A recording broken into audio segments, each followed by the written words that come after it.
السلام علیکم سبھی عال مسلم بھائی بہنوں کو، کیسے ہیں آپ؟ امید کرتی ہوں الحمدللہ اچھے ہی ہوں گے، اور ہم بھی اللہ کے فضل و کرم سے اچھے ہیں۔ اور یہ ویڈیو میں بہت پیاری ویڈیو بنا رہی ہوں، ویڈیو کو پلیز پورا دیکھیں۔ ویڈیو ہے اللہ پر بھروسہ رکھنے والی ایک غریب عورت کی خوبصورت کہانی۔ تو یہ ویڈیوز بہت اچھی ہے، اسے پلیز پورا سنیں۔ ایک عورت کہتی ہے کہ میرا آدمی کسی وجہ سے لمبے سمے کے لیے غائب ہو گیا۔ اس وقت میں ایک کم عمر بچی کی ماں بھی تھی، جبکہ میرا بوڑھا باپ بھی میرے ساتھ ہی رہتا تھا۔ ہماری غربت اور مفلسی بہت زیادہ تھی، اور اکثر ہمارے گھر میں کھانے کو کچھ بھی نہیں ہوتا تھا۔ اگر ہم دن میں کچھ کھا لیتے تو رات میں بھوکا ہی سونا پڑتا تھا۔ صبر کے ساتھ ہم لوگ ہر حال میں اللہ کا شکر ادا کرتے تھے۔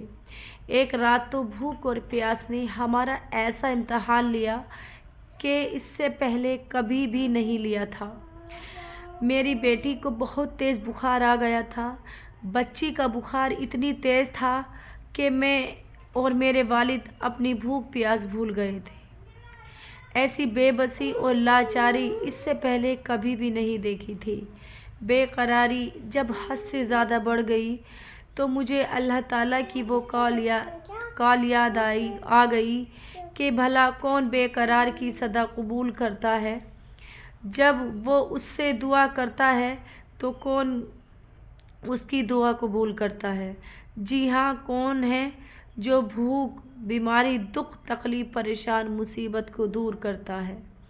یہ سب سوچ کر جب میں صبح کو اٹھی اور وضو کیا، پانی سے پٹی بھگا کر بچی کے سر رکھی، اللہ کے حضور نماز کے لیے کھڑی ہو گئی، 2 رکعت نماز پڑھنے کے بعد ہاتھ اٹھا کر بچی کے لیے دعا کی، اور پھر اس کے ماتھے سے پٹی اتار کر دوبارہ پانی سے بھگا کر رکھی، اور پھر نماز کے لیے کھڑی ہو گئی۔ نماز کے بعد ایک بار پھر بارگاہ الہی میں ہاتھ اٹھائے، دعا کے بعد پھر سے پانی کی پٹی بدلی اور دوبارہ نماز کے لیے کھڑی ہو گئی۔ یہ عمل میں نے کئی بار دہرایا۔ جب میں یہ سب بار بار دہرا رہی تھی تو اسی وقت کسی نے دروازہ کھٹکھٹایا۔ میرے والد اور میں حیران ہو گئے کہ بھلا اتنی رات کو کون آ سکتا ہے۔ میرے والد نے پوچھا کہ دروازے پر کون ہے؟ تو باہر سے جواب آیا کہ میں ڈاکٹر ہوں۔ یہ سن کر میں اور میرے والد ایک دوسرے کو حیران ہو کر دیکھ رہے تھے اور سوچ رہے تھے کہ بھلا اس کو کس نے بلا لیا۔ پھر میرے والد نے جا کر دروازہ کھولا۔ ڈاکٹر نے آتے ہی پوچھا کہ مریض کدھر ہے؟ ہم نے سادگی سے بچے کی طرف اشارہ کر دیا۔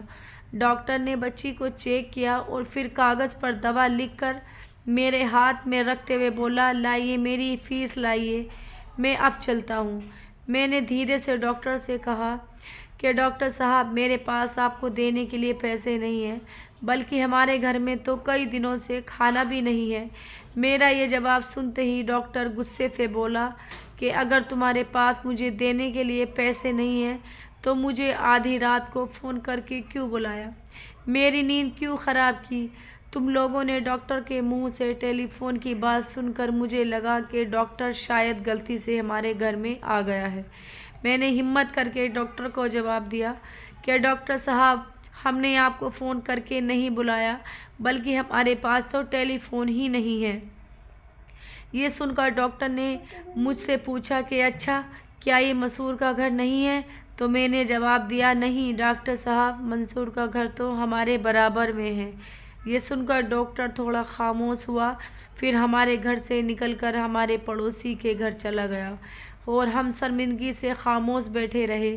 تھوڑی دیر ہی گزری تھی کہ وہ ڈاکٹر ایک بار پھر ہمارے گھر میں آ گیا۔ آنکھوں میں آنسو اور دھیمی آواز سے بولا کہ اللہ کی قسم، میں تمہارے گھر سے اس وقت تک واپس نہیں جاؤں گا جب تک تمہارا پورا قصہ نہ سن لو۔ تو میں نے اس ڈاکٹر کو اپنا پورا قصہ سنا ڈالا کہ کس طرح میں بچی کے سر پر پانی کی پٹیاں رکھ رہی تھی اور اللہ سے دعا مانگ رہی تھی، اور ڈاکٹر جلدی سے اٹھا اور باہر چلا گیا اور ہمارے لیے رات کا کھانا، بچی کی دوائی اور کچھ گھر کی ضرورت کا سامان لے کر آ گیا۔ اور اس نے ہمیں یہ کہا کہ اس کی طرف سے ہمیں ہر مہینے کچھ پیسے اس کو اس وقت تک ملتے رہیں گے جب تک اللہ چاہے گا۔ سبق، جی ہاں، یہ اللہ پر بھروسہ کی کہانی ہے۔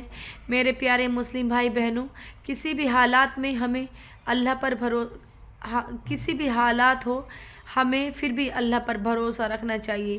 یقیناً جو لوگ اللہ پر بھروسہ رکھتے ہیں، اللہ پاک ان کی مدد ضرور کرتا ہے۔ اللہ ہم سب کو سمجھنے اور ہر حال میں اللہ پر بھروسہ رکھنے کی توفیق عطا فرمائے۔ آمین ثم آمین۔ اگر ویڈیو پسند آئی ہو تو پلیز کمنٹ باکس میں ضرور بتائیں اور ہمارے چینل کو زیادہ سے زیادہ سپورٹ کریں۔ اللہ حافظ۔